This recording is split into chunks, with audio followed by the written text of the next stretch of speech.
Ladies and gentlemen, you are listening to the Upshift podcast, the podcast that is all about Formula Racing. And it's here, the season finale of not only the F1 season, but it's the season finale for us. Season is over.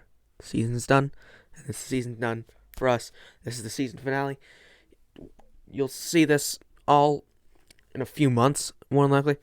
I'm not going to stop making videos, by the way. You guys can check out my YouTube channel at Upshift, and I'll try to be posting more content there over the off season, but I'll talk about that more in the end of the episode. But today we are reviewing the Abu Dhabi Grand Prix, and I'm not saying it was the most boring race. It was definitely up there. I think the most boring race was Spain, let's be honest, and literally nothing happened in that race. Things did happen in this race.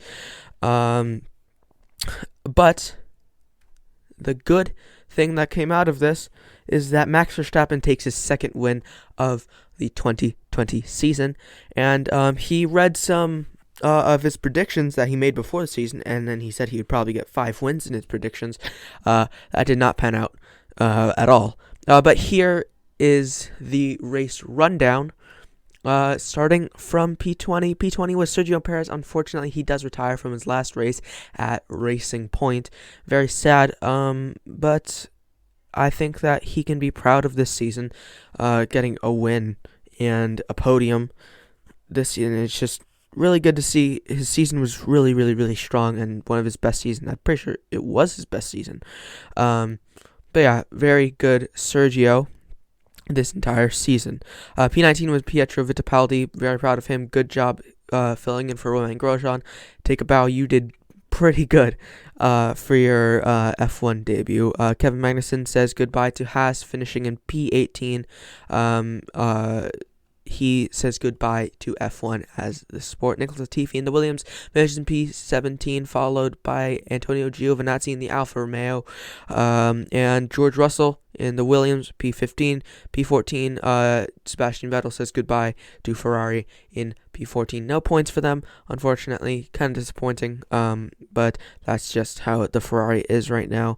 Charles Leclerc is in P13, one place ahead of his teammate. Kimi Räikkönen in the Alfa Romeo is in P12. P11 is Daniel Kvyat. I'll talk about him just in a moment. P10 is Lance Stroll in the Racing Point, and he only scored 1 point for Racing Point, and that, you know what that means, and I'll also talk about that in a little bit. Esteban Ocon beats Lance Stroll by a little bit, by 0.3 of a second. In P9, a good race by both of the Renaults. P8 is Pierre Gasly in the AlphaTauri Honda. P7 is Daniel Ricciardo. Both very strong races by both Renaults. Daniel says goodbye to Renault, moving to McLaren. Replacing Sainz, who is in P6. But Daniel Ricciardo sends it off with the last lap. Fastest lap. Good job taking away the Grand Slam from Max Verstappen. And yeah, he says goodbye to Renault. And P6 is Carlos Sainz saying goodbye to McLaren, going to Ferrari. A lot of people saying goodbye to their team / sport, this entire sport. But yeah, he says goodbye to McLaren in P6. P5 is Lando Norris. Good, strong outing from both McLarens. They secure P3 in the championship. Great job. I would have never expected it, to be honest. I really thought it was going to be the Racing Point. But imagine that you are a McLaren fan in about 2015. They have finished P9, I believe. Yeah, P9. And you don't watch Formula 1, and then you finally rejoin there, and they finish P3. What an improvement that they've gone through these last few years, but great job by McLaren securing that P3. And P4 was Alex Albon, only losing out on the podium position by he lost out at P3, the podium position, by 1.5 seconds, and I'll talk about him in just a bit. Lewis Hamilton takes P3. Followed by Valtteri Bottas in P2 in the other Mercedes, and Max Verstappen takes his second win of 2020. Now, I want to talk about Alex Albon. His season has not been good. to any standard of a Red Bull driver. His teammate, I believe, has doubled his score of points, and it has just not been very good for Alex. But he is more than likely set to retain his seat, due to, I don't actually really know, but this race was absolutely strong from him. I do believe he could have gotten a podium, but he said it himself.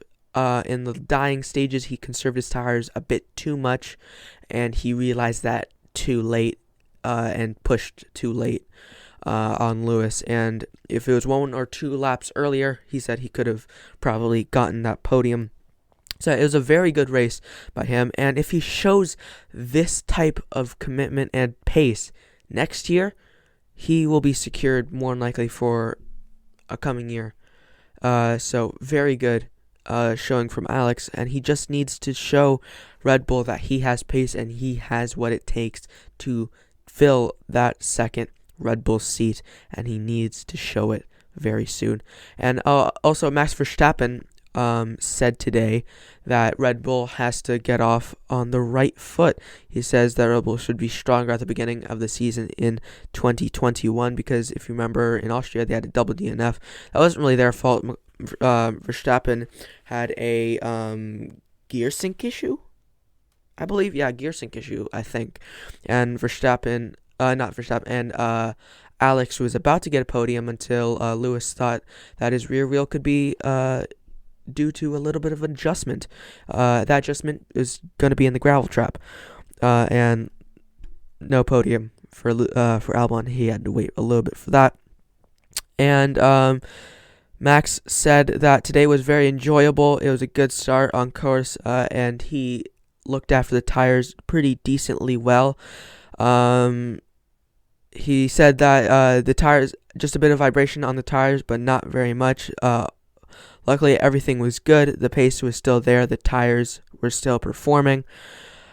He would later say that it was a great way to finish the season, and I hope this can boost everyone on the team going into the next year.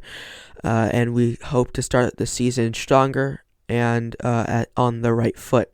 So I do think that if Red Bull find out how they can get that car better and better, they can, because both Alex and Max both said that this car was very unstable and very difficult to drive, other than last year apparently was quite easy to drive.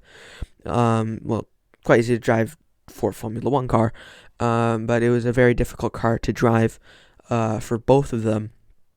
But Max drove exceedingly well.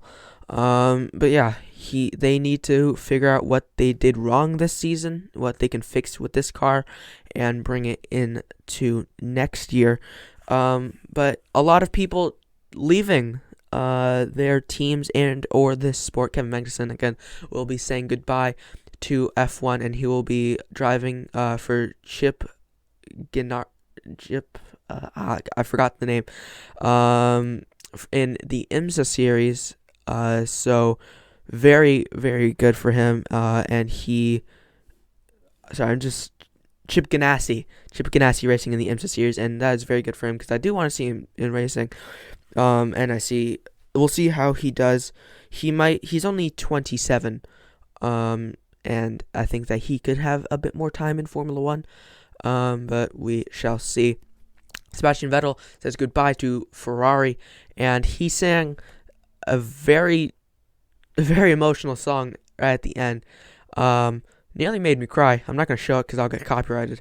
But it was a very, very beautiful song that he made for the team. I'll try to link it in the description. Go check it out.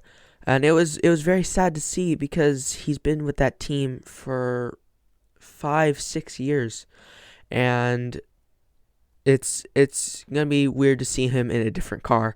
But he will be staying in F1 obviously, with Aston Martin. But we shall see what that brings him next year.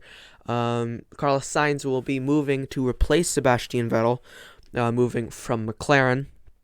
He says goodbye to all of them, and one of his he said one of his closest friends right now, Lando Norris.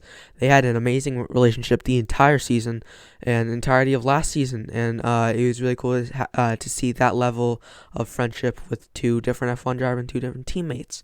So it's kind of sad to see him and Lando split ways, but we shall see what that brings out. They said they would still remain friends off track. But now Daniel Ricciardo is saying goodbye to Renault and moving to replace Carlos Sainz, and that is a very exciting lineup because we got two very speedy guys and two very jokey guys, the most jokey guys in the entire paddock, and they are both very fast, and I definitely am excited to see what they both bring to the McLaren table. Obviously, Fernando Alonso will be replacing Daniel Ricciardo over at Renault, and I believe that is it for all the driver talk. Oh, Perez, I forgot about Perez. Perez does not have a seat for next year, but to be honest, I don't think he will get a seat because Red Bull, a lot of reports saying that Red Bull will more than likely sign Alex. I think that the best bet for him is try to get Mercedes to sign him as a reserve driver or a test driver and do kind of what they did with Esteban Ocon, where they kind of force him into a contract, force the team to sign him into a contract, and we will see what the future holds for Sergio Perez. But that is it. That is it for the season. And that's it from here for a few months. I hope everyone was enjoyed this entire season. I might do a season recap, by the way, saying all the highs and best moments of this entire season. So I hope everyone enjoyed the episode. Stay safe in quarantine. As always, wear your mask. Please do consider liking and subscribing. Every single subscriber helps. We are so close to 100. So please consider subscribing. And also share this with friends and family, and whoever you can. Wear your mask, stay safe in quarantine, and hope you guys enjoy the off season. Go to the YouTube channel if you want to see more content. I will try to be posting more and more over the break. Subscribe to the YouTube channel, and follow me on Instagram at Upshift. Follow me on Twitter, UpshiftCast. Follow me on Facebook at Zahi Bosham. Stay safe and goodbye.